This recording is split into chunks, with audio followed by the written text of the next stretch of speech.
50 வயது அப்பாவிடம் மகன் கேட்ட கேள்வி. பதிலை கேளுங்கள், நெஞ்சம் கணக்கும். ஓர் இளைஞன் தன் தந்தையை பார்த்து கேட்டான். Cellphone, TV, computer, internet, AC, washing machine, gas connection, mixie, grinder இவையெல்லாம் இல்லாமல் உங்களால் எப்படி வாழ முடிந்தது?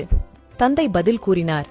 மரியாதை, மானம், மதிப்பு, வெட்கம், உண்மை, நற்குணம், நன்னடத்தை, நேர்மை, தெய்வபக்தி, தர்மம், ஒழுக்கம் இவை அனைத்தும் இல்லாமல் இப்போது நீங்கள் எப்படி வாழ பழகிவிட்டீர்களோ அப்படிதான்.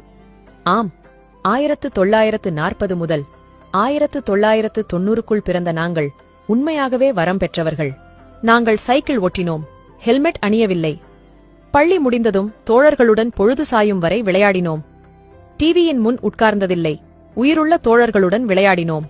இன்டர்நெட்டில் அல்ல, தாகம் எடுக்கும்போது குழாய் தண்ணீர் குடித்தோம். மினரல் வாட்டர் அல்ல, ஒரே டம்ளர் ஜூஸை மாற்றி மாற்றி 4 நண்பர்களும் குடிப்போம். எந்த தொற்று நோயும் வந்ததில்லை. தினமும் அரிசி சாதம் தின்போம், ஆனாலும் எடை கூடியதில்லை.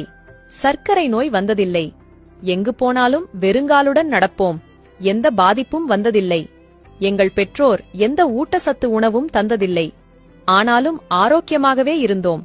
எங்கள் பெற்றோர்கள் பணக்காரர்கள் அல்ல, ஆனாலும் அன்புக்கும் பாசத்துக்கும் பஞ்சம் இல்லை.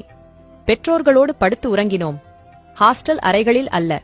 உறவினர்கள் மற்றும் நண்பர்கள் வீட்டிற்கு முன்னறிவிப்பின்றி போவோம். வரவேற்பிற்கும் விருந்திற்கும் குறை இருந்ததில்லை. எங்களின் போட்டோக்கள் எல்லாம் கருப்பு வெள்ளைதான், ஆனால் எங்களின் நினைவுகளோ வண்ணமயமானவைகள். எங்களின் குடும்பங்கள் எல்லாம் அன்பை கொட்டும் கூட்டுக் குடும்பங்கள். உங்களைப் போன்று தனி குடித்தனம் அல்ல. எங்கள் தலைமுறையினர் எல்லோரும் பெற்றோர்களின் கட்டளைக்கு கட்டுப்பட்டு வளர்ந்தோம். பெற்றோர்களும் பிள்ளைகளின் உணர்வுக்கு மிகுந்த மதிப்பளித்தார்கள். சுருக்கமாக சொன்னால், we are the limited editions. ஆகவே எங்களை பயன்படுத்திக் கொள்ளுங்கள், அன்பாக இருங்கள், கற்றுக்கொள்ளுங்கள். நாங்கள் இம்மண்ணிலிருந்து மறையும் வரை